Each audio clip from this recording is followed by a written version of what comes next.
This conference will now be recorded.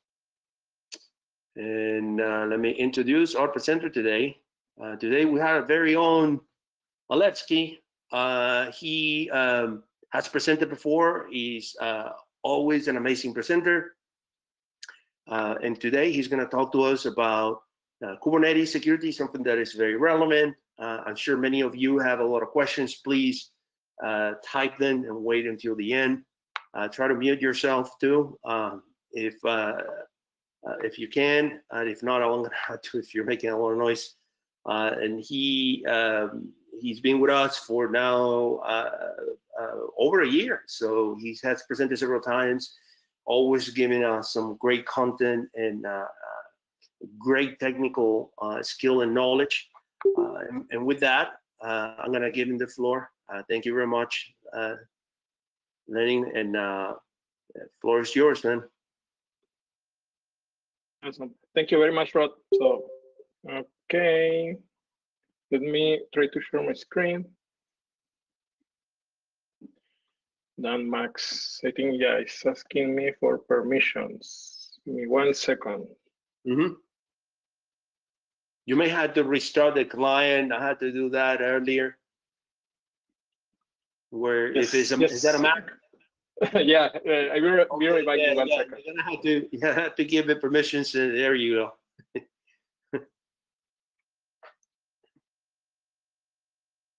So he should be back. Yay, came back. Yes.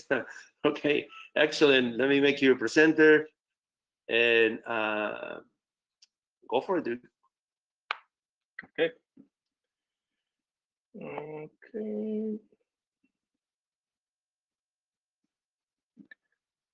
Screen. Okay. It's complaining again. Give me 1 second.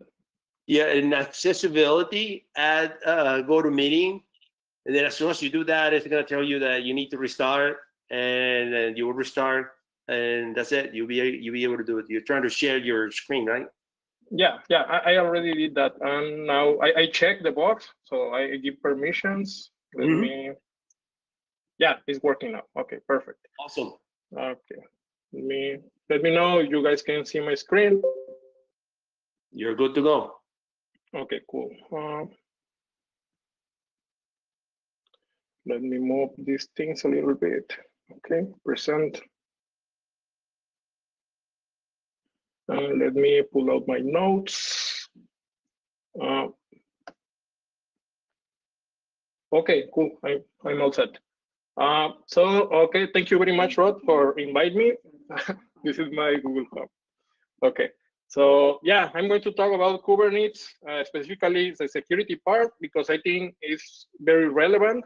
Like a lot of companies are using it right now, and basically, yeah, it's like a technology that has been like a few years for now, and it's every time like more and more companies are adopting.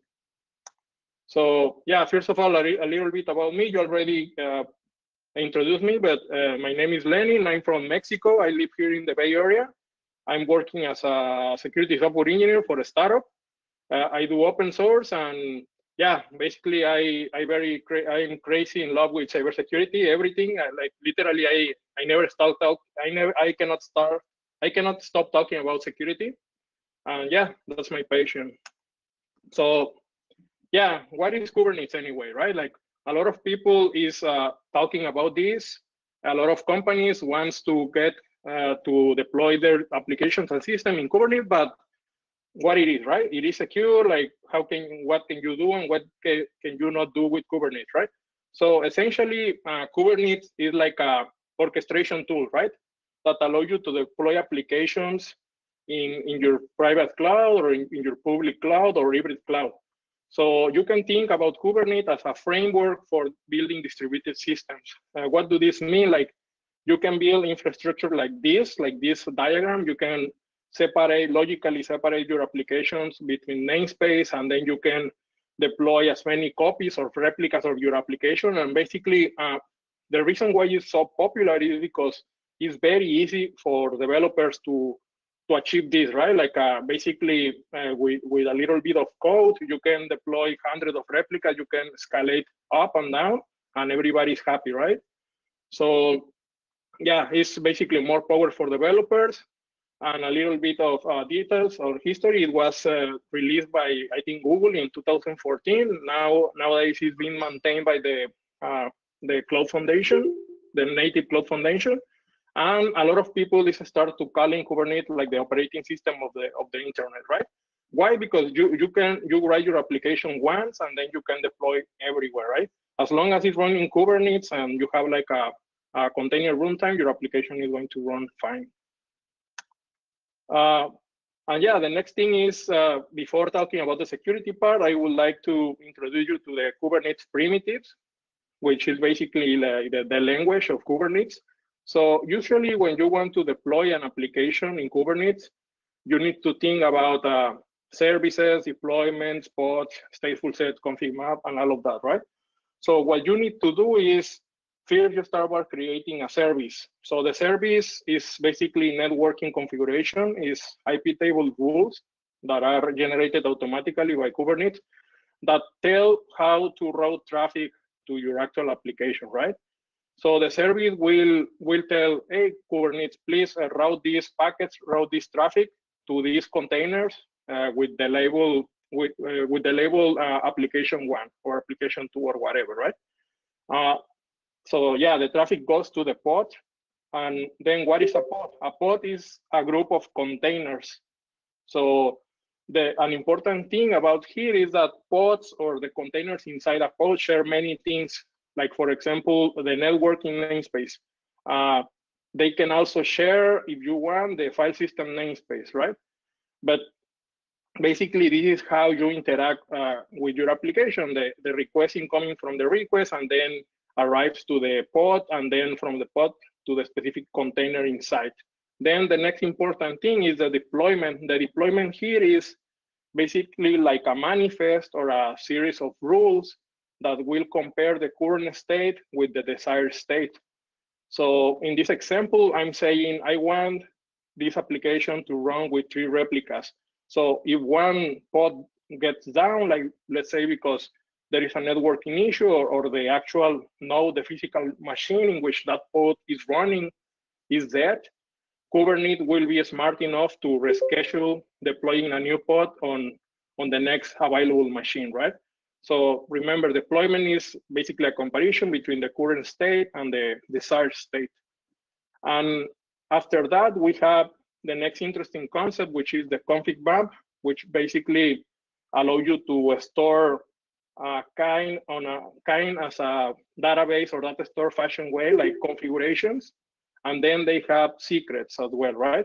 Which are not really secure, because the main difference between config map and secret is when you store something in config map, it's going to be stored as plain text. And when you store something as secrets, it's going to be base64 encoded. Then after this, we're going to see where are those secrets stored.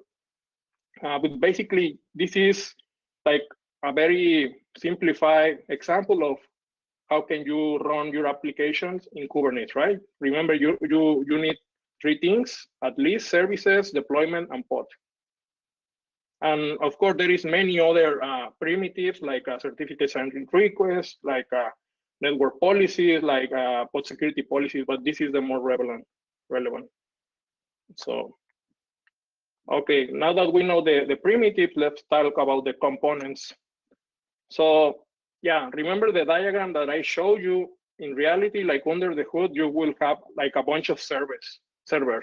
So Kubernetes basically distinguish between 2 types of servers, which is the control plane or masters, if we can, if we want to see it that way, the master nodes, and any other nodes, the node components. So the difference between these 2 kind of nodes is going to be the kind of processes or programs that are running. Like for instance, the master node, the control plane, will run the kube API server, etcd, kube scheduler, and kube controller.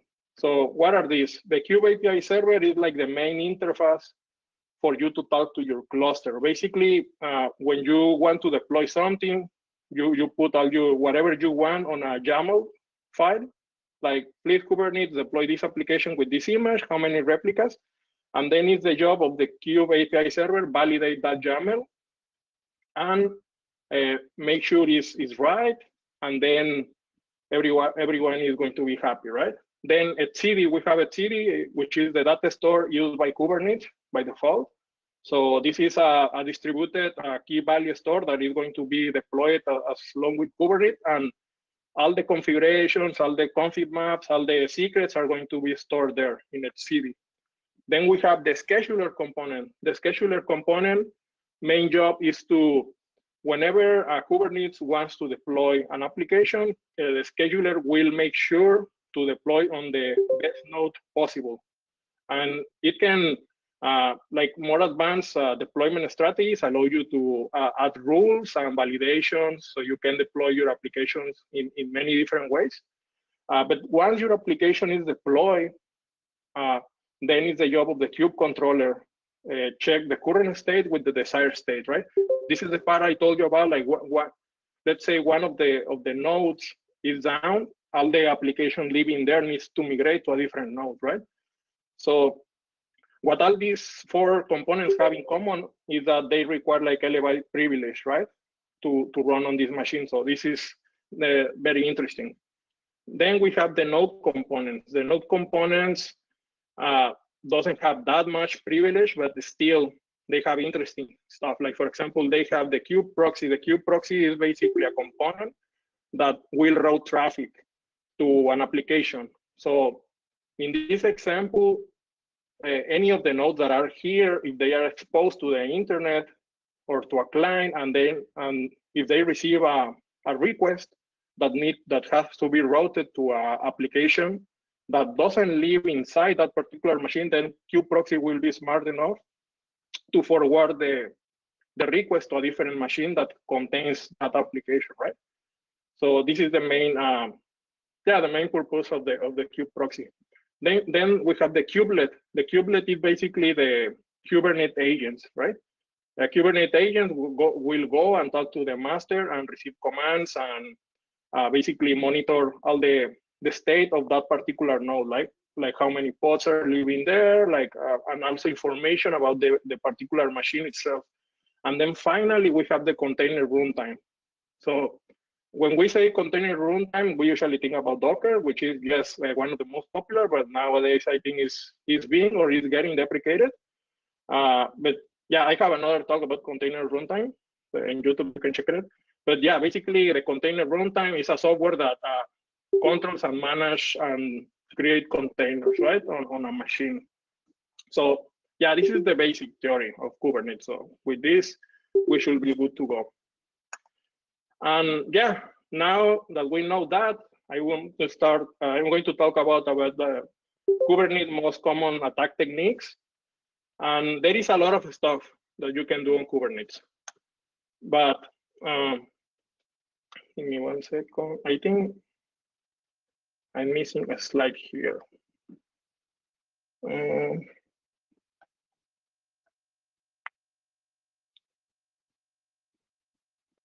Yeah, I'm missing one slide here, which is the actual the threat matrix. Yeah. Anyways, let me show you the article. All this talk is based on this article from Microsoft, which is these guys put together a very well very well explanation post about all the threats in Kubernetes. So yeah, they start observing that Kubernetes is getting more and more popular, right? So they put together, they analyze and they identify like common categories on, like whenever somebody is attacking a Kubernetes cluster, they analyze and they identify 9 steps, like from getting access to the initial access to the cluster until cluster takeover or destroying information in the cluster, right? So yeah, like these 9 steps cover like the most popular techniques, like since initial access to impact. And then this was last year. I think they published this article in April 2020. And then because Kubernetes is evolving and the attacks are evolving, they write a second article with an update. Let me, yeah, with an update that basically they deprecate like old techniques and they added new techniques. So I'm going to talk about these techniques here. So previously it was 9 categories, now it's 10. They added collection that has to do with collecting information from inside the cluster, right? So the first one is the initial access. Let me go back to my presentation.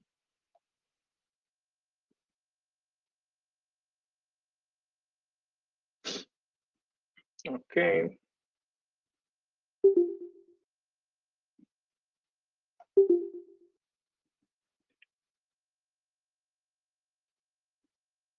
Okay, so yeah, there is a lot of similarities on how do you attack a Kubernetes cluster, like to how do you try to compromise a machine or how do you try to compromise a network. Like everything starts about getting the initial access, right?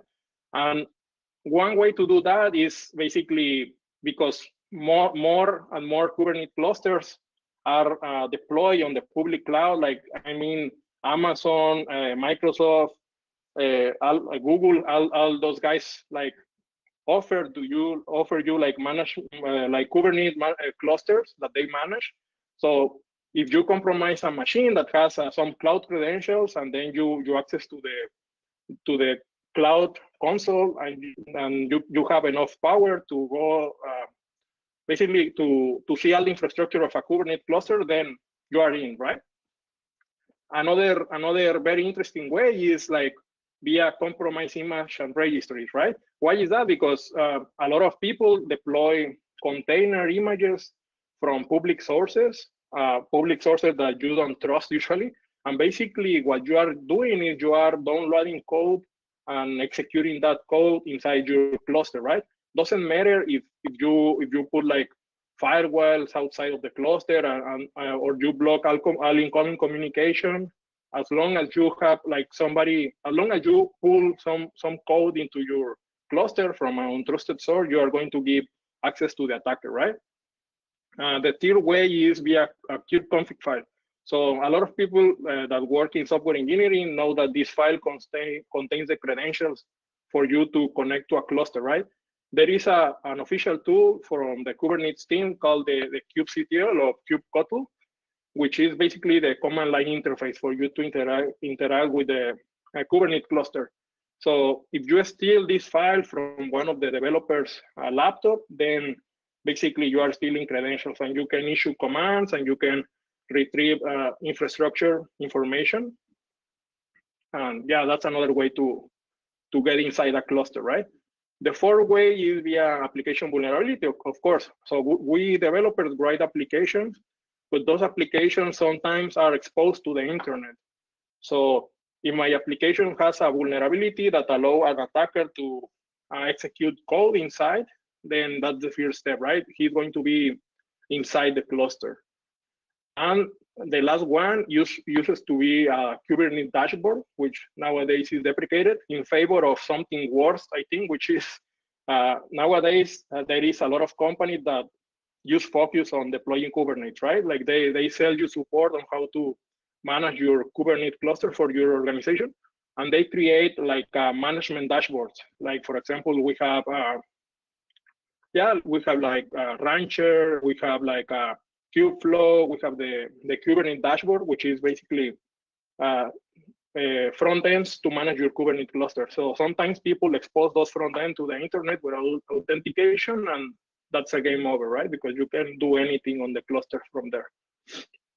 So once you have the initial access, the next thing you want to do is start executing your code inside the cluster, right? So if you have access to the kubectl command, let's say because you steal the kubeconfig file of one developer, you are in the developer's machine, but with the kubectl exec command, you can actually get a shell from inside of the containers running on the Kubernetes cluster, right? So it's very easy. You use a single command, and then you are inside the cluster, right? So another way is you can deploy your own container. If you have credentials powerful powerful enough to deploy your own container, then you can run code inside the Kubernetes context. The tier one, of course, application exploit, remote code execution. If the vulnerable application allow you to run commands, then like you can pivot, right? Like you are outside the cluster, but you can trigger like commands, and you can scan the internal network, and then you can communicate with the internal Kubernetes services and do more interesting stuff.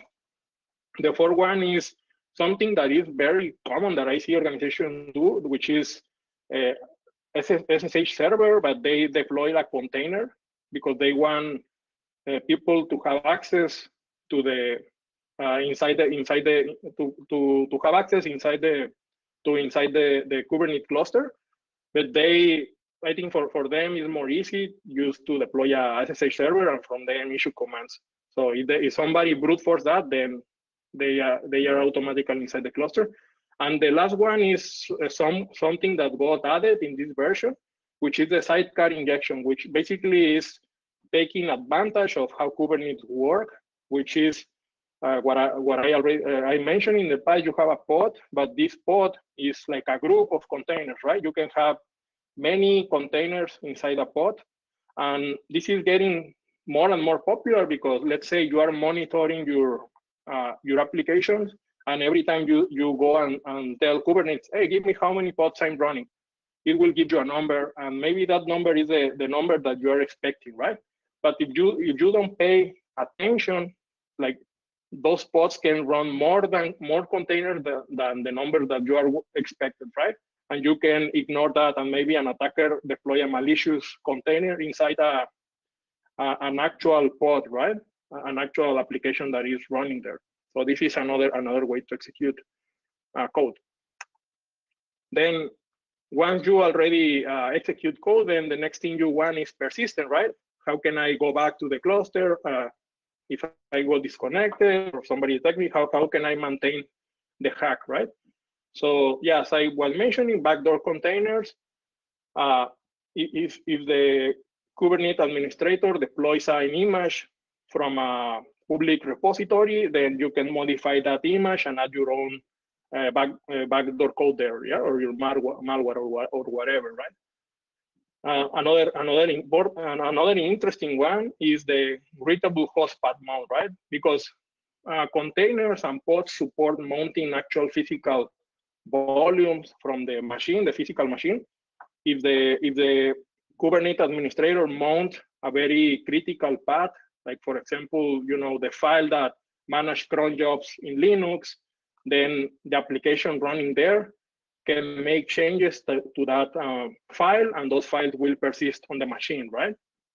So he can persist the attack there, right? There is another primitive of Kubernetes, another concept, which is the Kubernetes cron job, which is basically operations that Kubernetes will do on a certain time, right? So you can manage, or you can like schedule, like download this deploy this malicious container, but not right now, like wait 5 days or wait any amount of time, right? So deploy it like on the weekend, right? At 5 a.m. when nobody is looking, right? So that is also possible via Kubernetes cron job. And the last one, which is one attack vector or attack technique that got added this year, is the malicious admission controller, which again is taking advantage of one of the Kubernetes features, which is the admission controller, which is basically a software component that will be sitting between the client and the API server.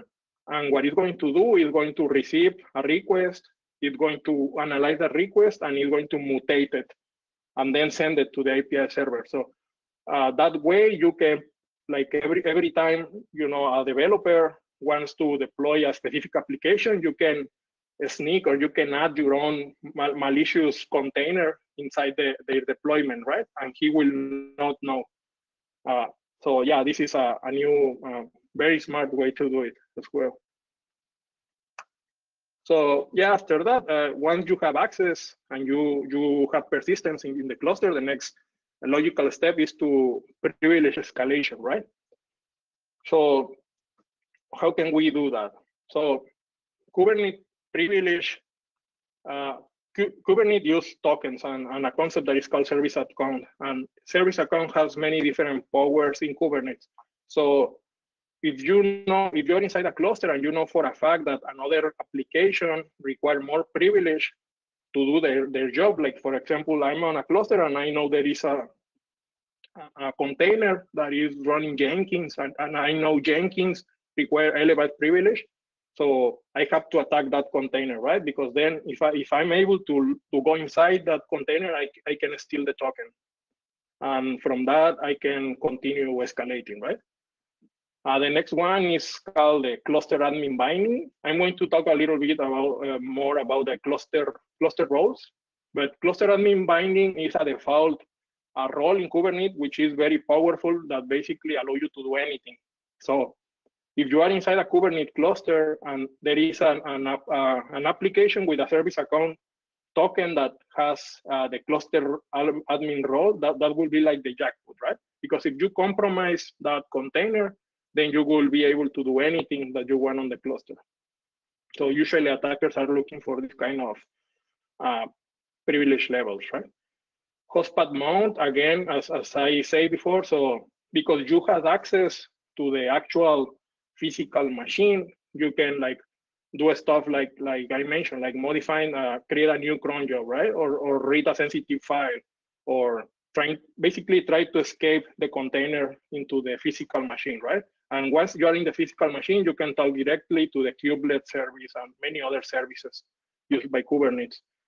And the last one, which is also very public cloud related, is the access cloud resources, which is usually when Kubernetes is deployed with in a public cloud like Azure or Google, those guys are their own services that allow with the integration, right? So for example, they have like a metadata services, they have like a Amazon, like they have many other cloud resources like S3 storage, like deploying EC instances, like creating groups.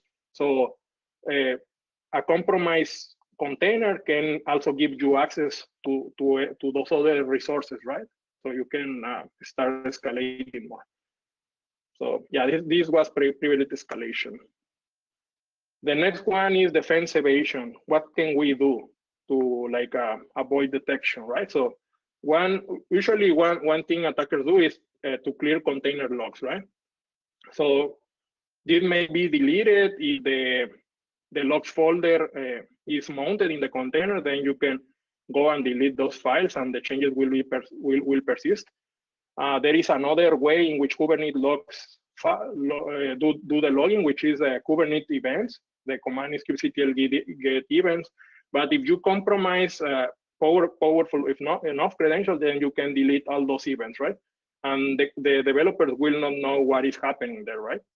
Usually in those events, you will see something like this pod got created, this pod got deleted, it got something failed because of a reason, whatever, right? And the next one is someone that is very, I think is very funny and smart, which is container name similarity. So usually when you deploy pods via a controller, such as the replica set controller or stateful set controller or deployment controller, you are not creating the pods directly. It's a Kubernetes component. So this component will use the name of the deployment, and then we'll add like a suffix with a random string. So what you can do is, if you have credentials that allow you to create pods, you can define whatever name you want. So you can deploy your own malicious container or pod in the kube system namespace, and you can make it look like it was part of the same group of pods, right? You can choose a similar name, like kindnet dash and whatever random thing you want, and then it will be very difficult to detect, right? Because everything looks the same. And the last one is connect from proxy server. This one, I think it has to do with the kubectl proxy command, which is it will mask or hide your real IP address, right? Instead, it will take the IP address of the machine that is running the the actual kubectl proxy command, which maybe is the developer's machine, right? So that was defense evasion. The next one is credentials access. And here is where things start to getting interesting, right? Because remember, I was talking about config maps and secrets. So by default, a service account token on an application will allow you to list the secrets and config map of a particular namespace. So if you compromise an application, you can use that service account token to go and talk to the API server and ask for the other secrets on that particular namespace, right? So usually secrets are used to store like database credentials. Also, Kubernetes has this concept of internal certificate authority. So if there is an application deployed with TLS, very probably that the certificates, the actual public and private key, are going to be stored as Kubernetes secrets. So you can get those, and then you can decrypt the incoming traffic to that particular application.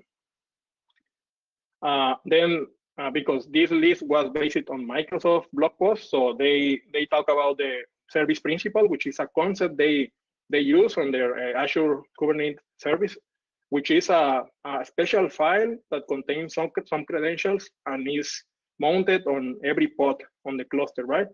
So if you are able to get that file, then you basically can access to cloud resources. The next one is service account token, which is by default. Service account token will be mounted to all the pods on the cluster under this path. So you can, if you have like command execution on that container, you can go and read the token, and you can basically and literally use do curl commands to the API server, Kubernetes, and include this token, which will be your authorization, and start retrieving information, right? Of course, depending on the level of access of the token, but this is like very important, and it will let you escalate privilege and lateral movement. Also, as I was mentioning, applications credentials are usually stored in config maps and secrets. So yeah, there is going to be a lot of stuff there. And then we have access management identity, which is also a public cloud concept, which is basically applications that want to interact with cloud resources, such as database managed by the public cloud, or S3 object storage managed by the public cloud. So if you compromise that container, that application, then you automatically will also compromise the credentials in which that application has access, right? And again, our good friend, the malicious admission controller, leverage on the fact that this admission controller will intercept all the YAMLs that are incoming. Then you can inspect and look for credentials there, right? Like like you can look for secrets or config maps and also I'm going to talk about a little bit more about the image pool secrets, which is a credential for downloading images from private repositories. So as you can see, there is many different ways, right, to get credentials when you have access. The next one is discovery. So discovery is once you are inside the cluster, what can you see, right? Because you are already inside the cluster context, you can scan the network, like get information about any other pods, any other applications, or you can go and ask directly the Kubernetes API server, right? If your service as account token is powerful enough, you can tell Kubernetes, hey, give me all the services, and it will return you a list of services and which pod they are running, right? You can also ask the Kubelet API, like a Kubelet API has like a port exposed on the actual physical machine that doesn't require authentication, and can also give you information about what's the current pods running on that particular machine, and also some information about the current node. So yes, I was saying network mapping, Kubernetes dashboard. If that thing is deployed there, basically you can do anything you can do through the CLI, but in a graphical way. An instance metadata API, which again is very dependent on the public cloud. So those guys add this because of the integration and because sometimes you as a developer wants to get information of metrics of the actual physical node, so your application can make decisions, right? And yeah, lateral movement. So yeah, what can you do? As I was saying, if you compromise a container, it's very probably that you can have access to the cloud resources using that by that container or that application, right? You can try to use the service account token to read secrets and credentials from other applications and then escalate or move to that application container, right? You can try to see what is inside the cluster internal networking. And also, the last one is very interesting, and it was added in the last version of the threat matrix of Kubernetes, which is the core DNS poisoning, which is core DNS is basically a software component DNS server used by default in Kubernetes. And basically, as the name says, is manage the name resolving, right? The host name resolving. So core DNS store the configuration in a config map file that is called the core file in Kubernetes. So if you have credentials that can go and modify that file, then you can poison basically the core DNS answers, right? So yeah, it's very interesting. Like when I read about this, I went to my local development cluster and I start playing there. And then we have a collection, which was the new category that was added. And as I was telling, like usually people deploy images from the public cloud, but they can also deploy from private cloud. But in order to do that, they have to set credentials, right? And these credentials are created as a Kubernetes secret. And then those credentials are attached to the pod using the image pool secrets directive. So if you have access to, to read this kind of YAML files, then you can base64 decode this and have access to, to extract private images. And the last one is the impact, right? Now that an attacker is able to do all of this, he can do like basically three things, right? He can do data destruction. Like let's say there is another concept that I didn't mention at the beginning, but the way Kubernetes persist information from containers is via persistent volumes. So if you have access to Kubernetes with elevated privilege, you can delete persistent volumes. And you basically, that is destroying data, right? Resource hijacking, which is basically deploy like malicious container that maybe you want to mine Bitcoin or Ethereum or any other cryptocurrency or whatever. So you can leverage the Kubernetes, the machine resources for you to do stuff. And the last one, which is denial of service, which I think is very easy to do in Kubernetes because I can imagine a scenario in which there is a service that is routing traffic to many pods using a label. And with a minimal change on that service, which is changing the label, like adding a typo to that label, then incoming requests will not be able to reach the pods. And from the outside, you're going to see like if the application is down, right? But if DevOps or developers go and see the cluster, they will see everything is fine, right? They will see the pods are up, the services are up, and everything looks fine. They have to go to the service definition and see the actual typo there, right? So that is one way to do denial of service. Another way is to go and delete directly the deployment. And when you delete the deployment, the pods, depending on that deployment, will also get deleted, right? Another one, which is very obvious, is if you delete the service, the Kubernetes service, then your application will be still living inside the cluster, but there is no way for Kubernetes to route traffic, right? Because it doesn't know how to react, right? So yeah, this is the impact.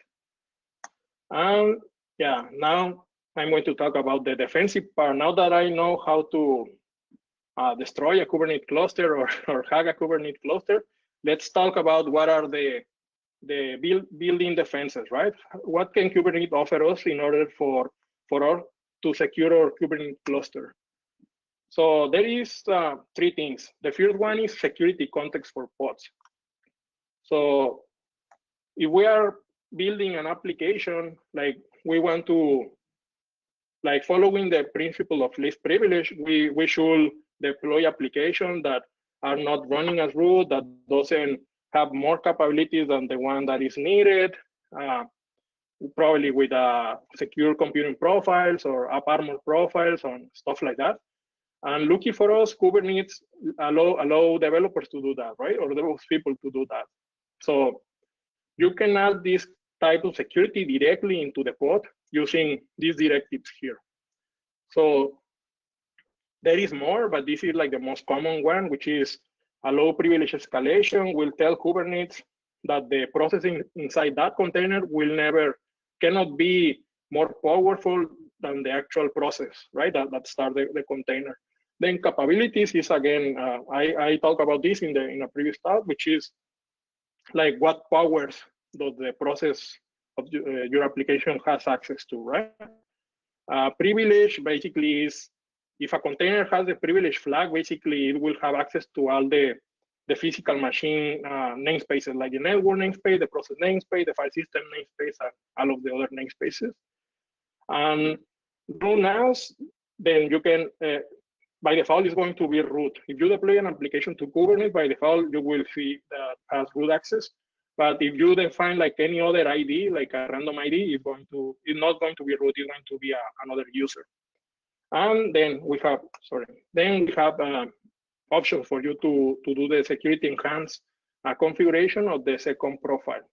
But remember, if you are deploying application, you need to do this for each application you want, right? Like you are putting the security directly into the deployment or the pod in this scenario, and that is not the idea, because people make mistakes and somebody can ignore this, and then the pod is going to be deployed in an insecure way.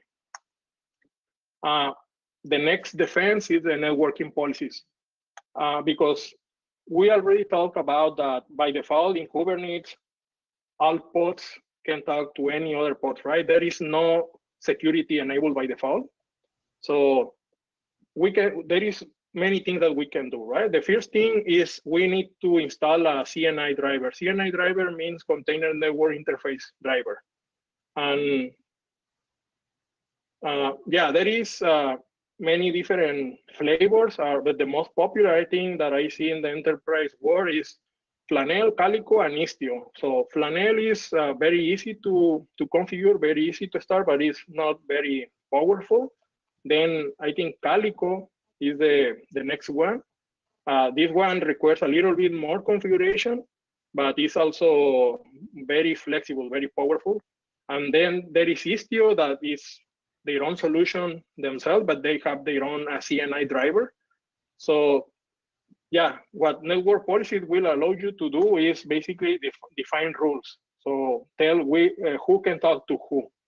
And again, because in Kubernetes, everything is declarative, you can just say, I want a network policy that will apply to all the pods on the default namespace that have this particular label, right? And then you can define ingress and egress rules to tell who can talk to these pods in the default namespace, right? So in this particular example, we are saying that all the first of all, if you have a network policy, then the pods inside that namespace will be isolated.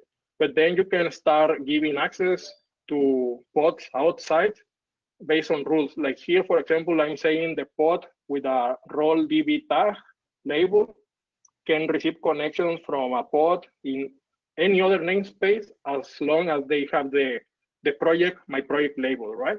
So yeah, the pod on the right at the bottom can go and talk to the database under that specific port, but cannot go and talk to the front end directly, right?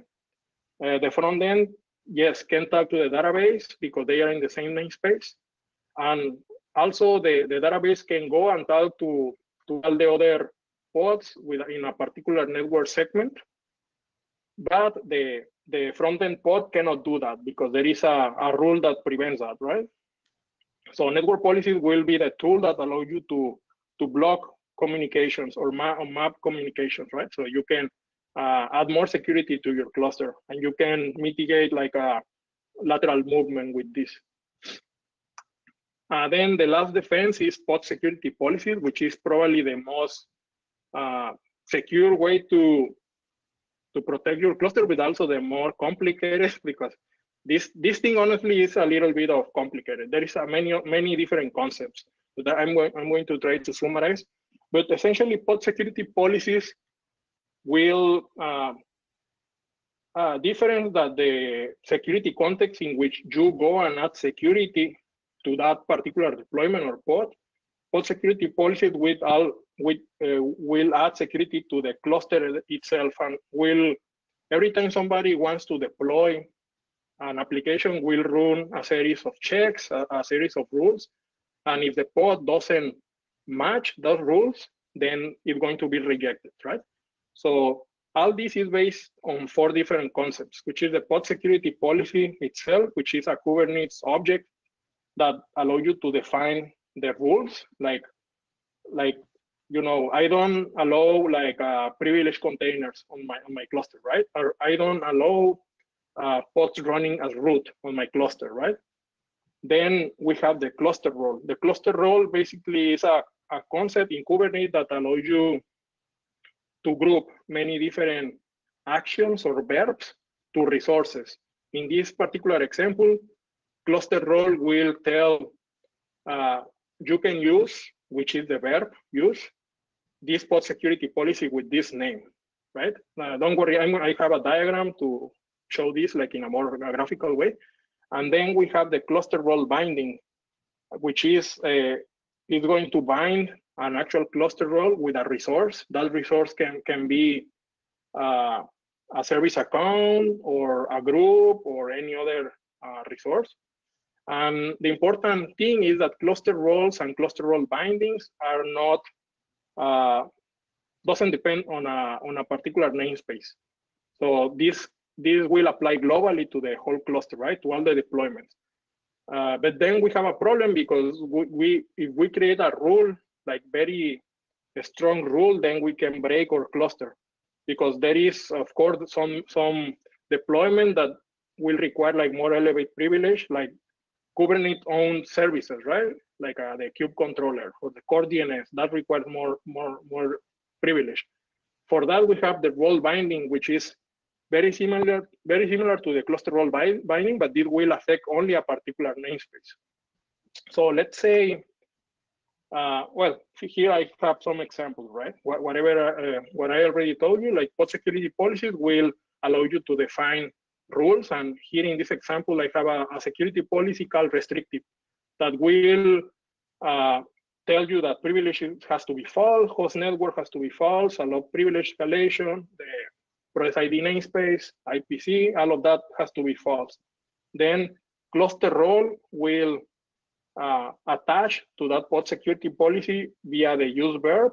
And finally, I can do the cluster role binding and put together the cluster role and service accounts. So this will prevent any high privilege container to be deployed on my cluster. And this is one way to protect, right, my cluster from somebody to want to run like malicious pods. So the diagram will look like this, right? Pod security policy at the bottom, then attach and put together with via the cluster role and the group. Cluster role can have many different verbs and many different resources, but right now for this example, I only have restrictive. And then everything is put together with the cluster role binding.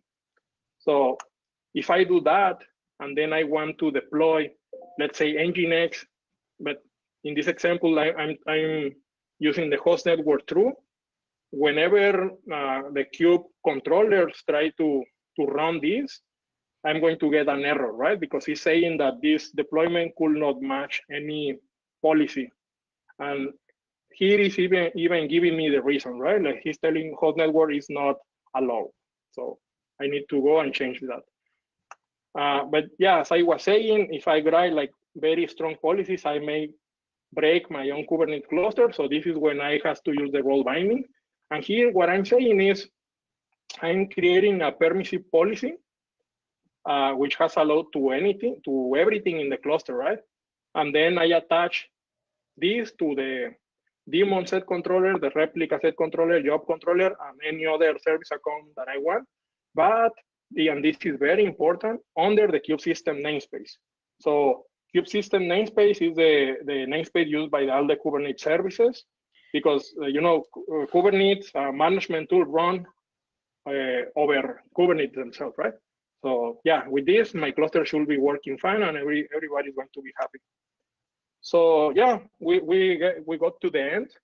So in summary, right? So first thing is done of course, in your production cluster. It's not a good idea to deploy images from untrusted sources, right? Because there is a directive that says image pool policy, and it can have like a value of always. So if a pod got deleted, it's going to try to delete even if the image already exists in the Kubernetes internal registry. It's going to try to download again the image from the trusted source, and somebody can put malware on that image, right? And then can compromise your cluster. So it's better to try to use like a private registries for this. Another thing is try not to store sensitive data in Kubernetes secret, because as I was saying, the data is not actually secure, it's not encrypted, it's just base64 encoded. So instead of that, it's better to use like a tool like the kubectl controller, which is going to encrypt that information before being encoded, and then it's going to be stored on etcd, or use an external key KMS, right, to manage secrets. Of course, this will depend on the application and all of that, because it's adding more complexity, right? And the whole purpose of all these things, distributed systems, is that you have many different replicas, and if something is down, then your application will continue to operate. But what happens if the external KMS is down, right? Everything is going to be down. So you need to do like analysis there to have like a cost benefit.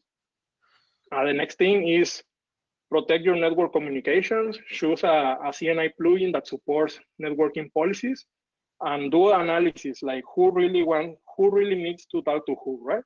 So create your rules there, create your networking policies, and with this you can mitigate, like if one application got compromised, it's going to be, but this application don't really need to talk with another very high critical application. So you need to protect that, right? Yeah, the fourth one is never use the cluster admin. As I was saying, the cluster admin is a cluster role that is created by default in Kubernetes and is very powerful.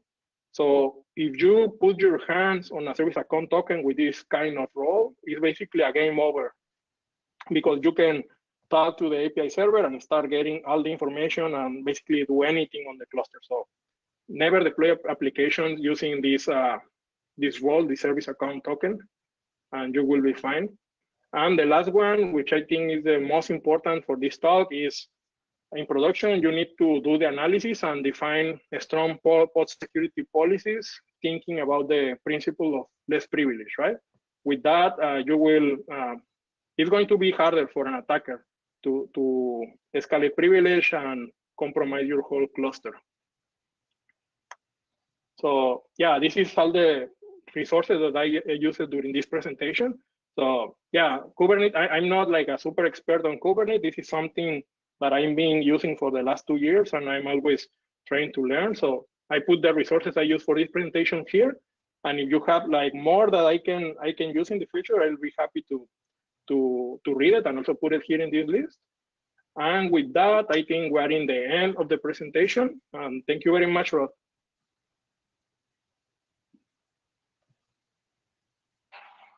Thank you. That was an awesome presentation. So we can probably go over some questions. So let's take a look at this here is, can you tell us a little bit, actually one that I actually oversaw.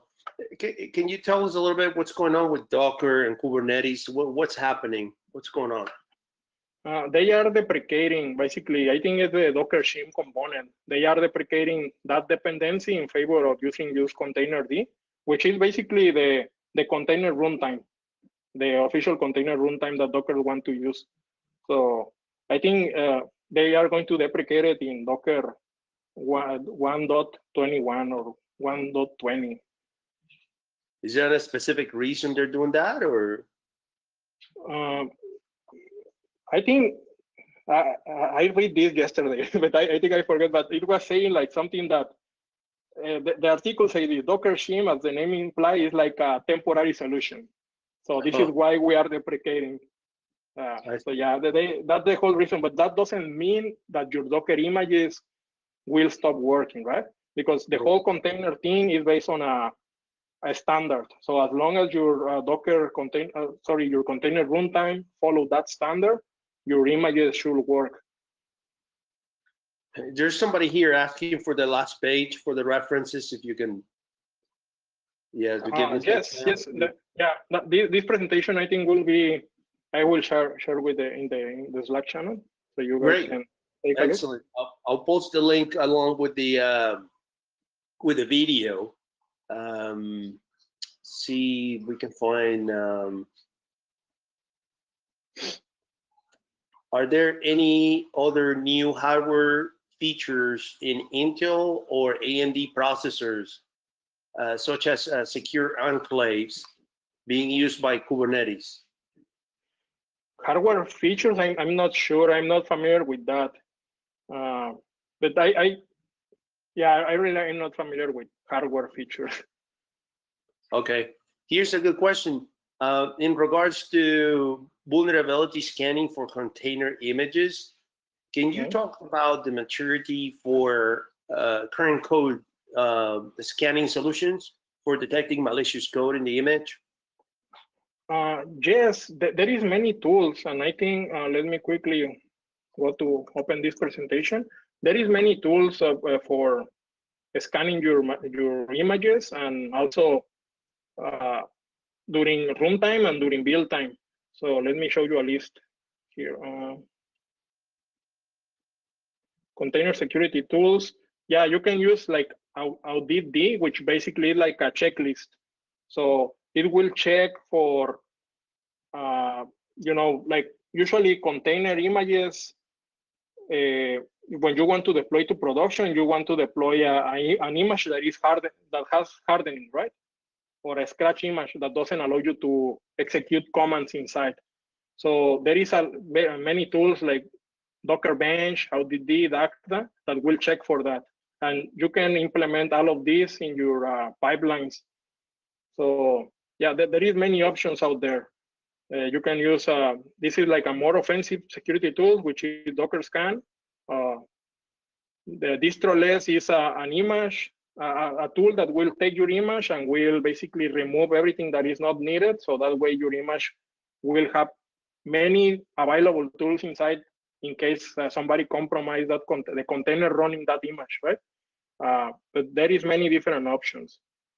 So yeah, distroless is maintained by Google, so it's a good tool. And okay, yeah, go ahead, continue. That's all that I have. Okay, here's another question. Can service mesh add security measures to Kubernetes? Yes, like I was mentioning Istio. So I was playing with Istio like a couple months ago, and Istio allows you to define their own CRDs. CRDs is this concept of Kubernetes for you to create like custom resource definitions. And the same way as network policies allow you to tell who can talk with who, also Istio allow you to do that. And Istio will also go beyond that. Will deploy like MTLS, like encryption between pods, because remember, by default, Kubernetes doesn't add any communication security in terms of encryption. So all the traffic inside the cluster is going to be plain text. But if you deploy your application with Istio, Istio will automatically add sidecar proxies. So each proxy will talk to like the pods will have their own proxy, and the proxies will talk to each other via an encrypted channel. And also, you can have metrics there. You can log who talked with who. You can see all of this in a nice dashboard. And you can define rules like same way as networking policies, like this namespace cannot talk with this namespace, or only the application, only the pod inside this namespace can talk to the outside world, stuff like that. So yeah, I think Istio is a very mature tool. Here's the I guess a question that goes with it. Can you go over the sidecar injection again, please? Yes. Yeah, this one, no?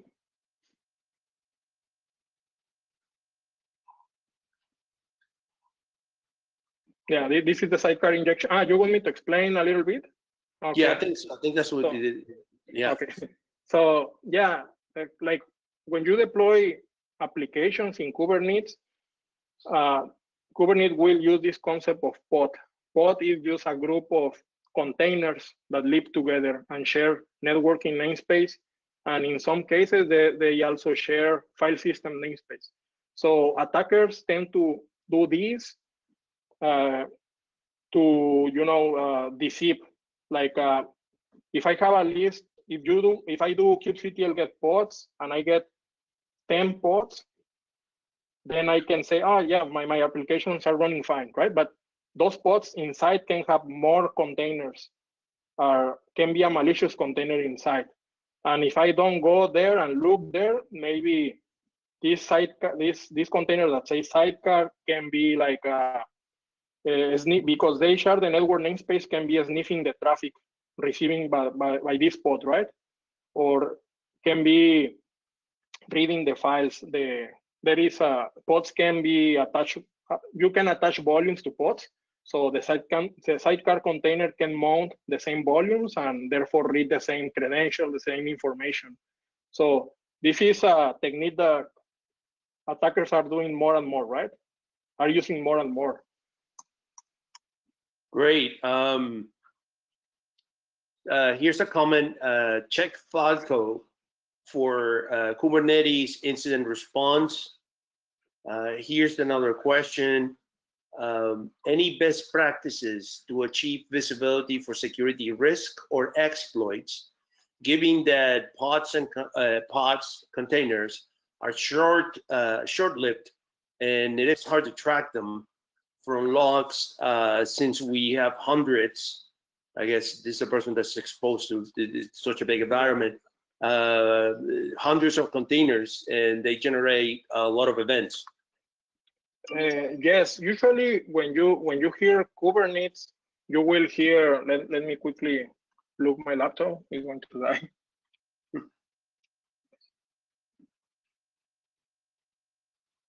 I think it's. Give me 1 second. So yeah, when you hear about Kubernetes, you will hear about also Prometheus, which is a service, a very popular service that will collect logs from metrics exposed in your services. So yeah, like there is like, I think one good practice is to store logs outside of the cluster. So that way, if somebody has access to the cluster, like will like he can delete all the logs of the cluster, but not the logs that are outside of in another system, right? So you can use Prometheus to track all of that. And I think also Splunk, right? Splunk do login monitoring, and you can do analysis on that.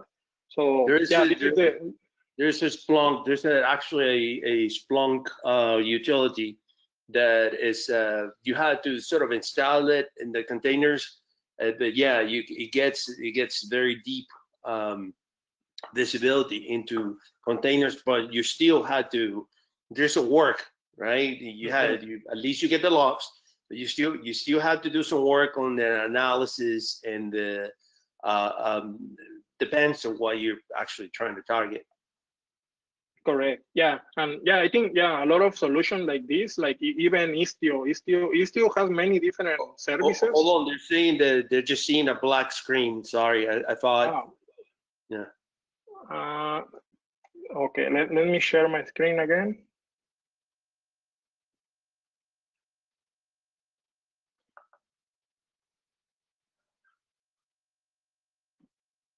Yeah.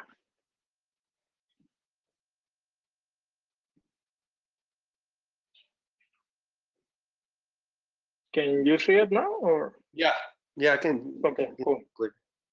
So yeah, like, yeah, right now I can think of Prometheus, Splunk, Istio. Istio has many different services. Networking policies or networking monitoring is only one thing that they offer, but they also has like this dashboard that shows you what is going on between in terms of communication between pods.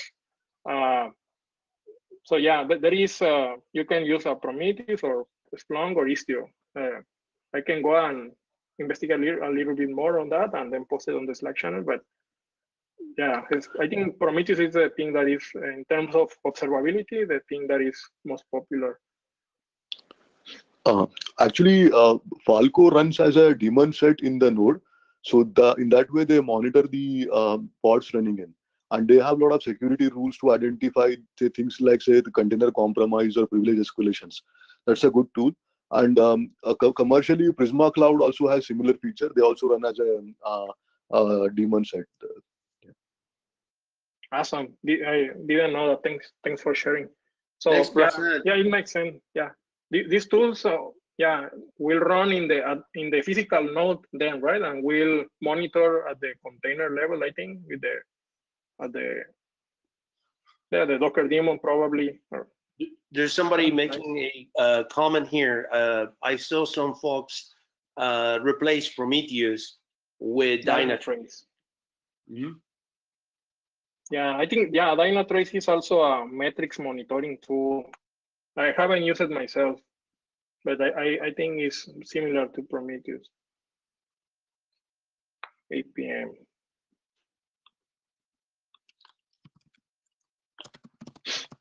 Any other questions?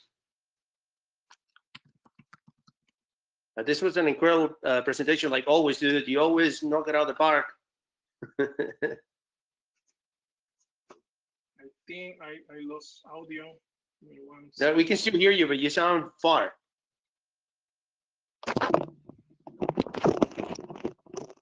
Can you hear me now? Yeah, it's a little. Okay, yeah. My AirPods died, but I have this. Yeah, that happens. Yeah. Yeah, I don't know if somebody asked any more questions. Or...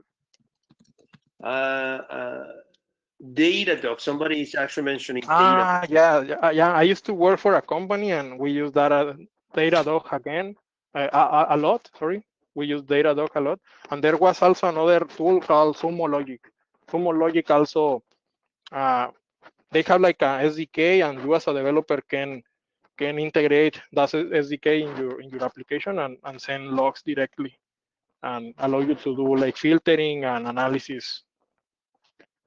So yeah, there is two more, Datadog and Sumo Logic.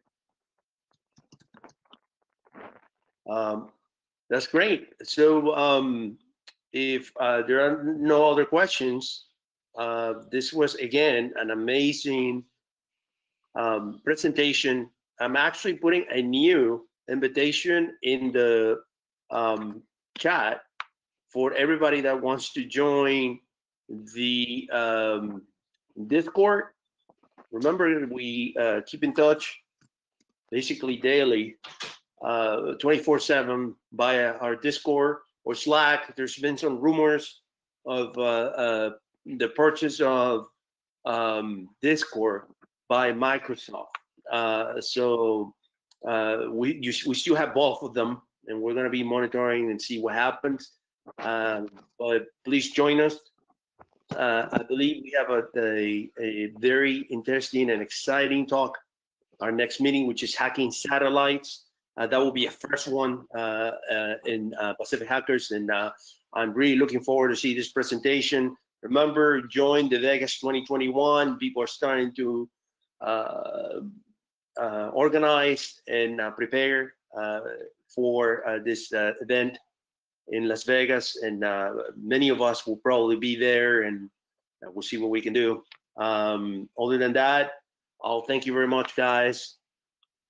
And